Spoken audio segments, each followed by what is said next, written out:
protest earlier over cheap flyover, on top of cheap flyover. Big protest. After that, traffic from cheap goes straight up north. Now, what you're seeing here is some protest action that's currently taking place in Charleville. We're seeing that the traffic has started a little bit, but we're also seeing some protest action there.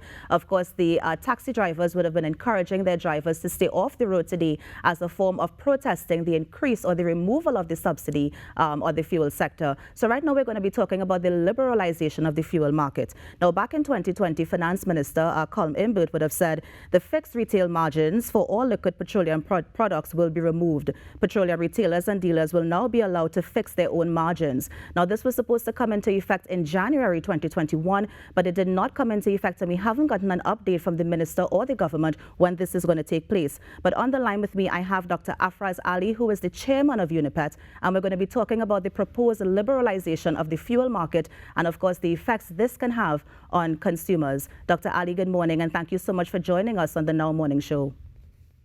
Good morning. Thank you for inviting me. Now, Dr. Ali, I really want to get your thoughts on the announcement by Finance Minister Colm Imbert about that removal of the fuel subsidy. As you know, today consumers will be seeing $1 more in the gas prices at the pumps. For the diesel, they'll be seeing a 50-cent increase. I mean, what are your thoughts on this in terms of the timing? Was this the right timing to make that or to remove that fuel subsidy? Well, Kimberly, you have to look at it in a holistic way. Looking at one aspect of it by itself without taking into consideration the other factors will always give you or allow you to arrive at the wrong conclusion. There's never a right time for a price increase. However, we have several factors that are pushing towards removal of the subsidy.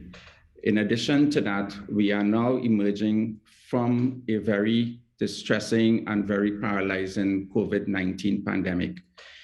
So when you look at what is the right time or when should we do this, one has to take all the factors in addition to the social impact that it will bring to citizens who are affected by such an increase. We need to look at factors that are occasioned by the international events. And in this case, we're speaking about the Ukraine-Russian war. We need to look at factors that we have stopped being the producers of our petroleum fuel products by the closure of the Petrotrain refinery. We now import all of these products, and hence we are subject to the prices and the price fluctuations on the international market. That being said, there are certain conditions within the country that we have, looked at and we have come to realize over the last 2 years that tells us that the economy cannot continue to afford the subsidy, not only subsidy on fuel, but other aspects have been subsidized also. And if you look at the budget, there's a significant percentage of the budget that basically relates to transfers and subsidies. So all of these things have to be looked at. What we have to ask ourselves and what we have to come up with is an understanding on how to make this change, which is necessary, more gradual, palatable, to have a minimal effect while allowing you to actually accomplish what you want to have done. Now, so Dr. Ali, then is the answer to the removal of the subsidy liberalizing the fuel sector? Liberalization in the true sense would mean yes, it will remove the subsidy. You can have partial liberalization, but that would not allow you to get away or escape a subsidy on liquid fuels. Liberalization means removing the controls and removing the regulations that now exist within our sector. As you know, the petroleum sector, the liquid fuel sector have been controlled by the Ministry of Energy, by the government of Trinidad and Tobago through the Ministry of Energy. We've had that in place for quite a number of years, I think since 1975. To liberalize the market means that to allow market forces to dictate the price at the pump. And in that way, you will remove the controls and the regulations that the Ministry of Energy now inputs into that sector. So yes, it will remove the subsidy, but we need to understand that, and we need to have a very clear communication with the stakeholders so that this can be done in a very structured manner. Making a pronouncement with respect to what you said in terms of the budget by itself doesn't allow the stakeholders to understand fully what is going to happen when you liberalize the market. Now, this reduction of the fuel subsidy, Dr. Ali, we would expect the customers to feel the brunt of it, but is the gas station also going to be affected as well, the gas station owners? All the stakeholders will be affected.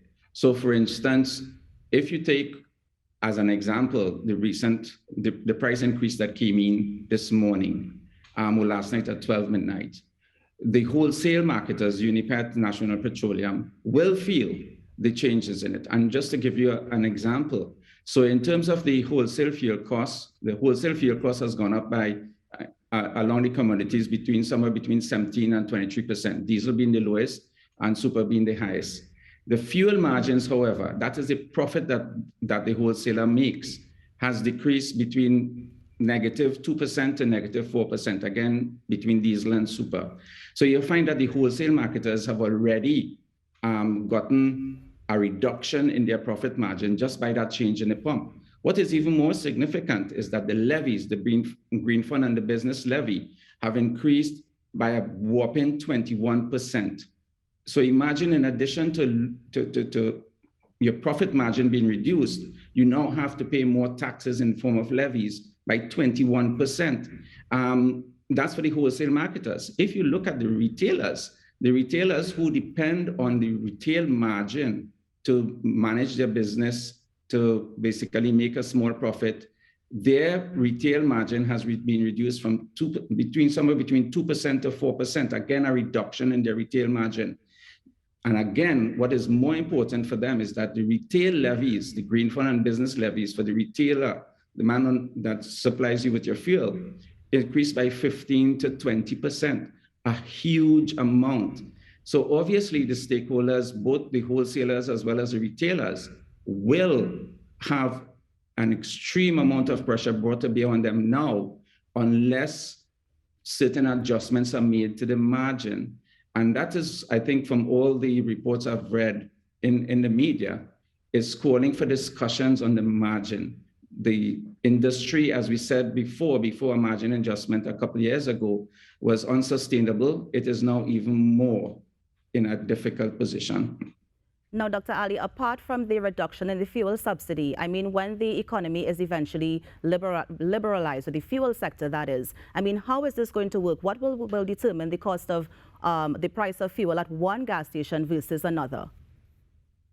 Well, in what you may call a free market enterprise or system where you have liberalization, what will determine the price would be obviously the cost that you purchase the product for. And also, when you look at your operating costs will change between one person to the other, or one service station to the other. So what it will bring into the system is it will bring to the whole system a level of efficiency that will now allow you to determine what your profitability is. Obviously, in a system like that, market forces will dictate that you need to be competitive. And if you need to be competitive, then obviously you will take every step necessary to ensure that you have a very large throughput to your service station, and that you are marketable, and that you can attract your customers. And that will determine the price you put at the pump. This is assuming that there's true liberalization. And the reason I say that is because if you are liberalizing partially, then obviously the market forces that dictate the final cost to you or the consumer will not operate in its entirety. Now, Dr. Ali, the liberalization was planned for January 2021, but of course we know in a few months after that we would have been battling the COVID-19 pandemic. Realistically, when can we see this taking effect locally? I have no answer for that. All I can say is that we know what the pronouncements were in the budget. We have been following up with the the persons who are at the ministry with respect to when can we expect this, simply because we need to plan our business, and we plan our business not month to month, but in cycles, and it's really over a 5-year cycle. So obviously we are waiting to see what the regulations, when they are put out, what it will speak to. Obviously, as I said to you before, and I alluded to, that everything hinges on what those regulations are and what form liberalization will take in Trinidad and Tobago. So we are waiting. I can't say I know the answer to that question at all, but we would continue to liaise with the government, and we have always been, a willing partner with the government in terms of improving the sector, in terms of ensuring that the stakeholders, the consumers, are, properly treated, and they get the best possible service all around. Thank you so much for joining us, Dr. Ali, of course, and sharing your thoughts on the liberalization of the fuel market and, of course, the reduction in the fuel subsidy. We appreciate your time. Thank you very much, Kimberly.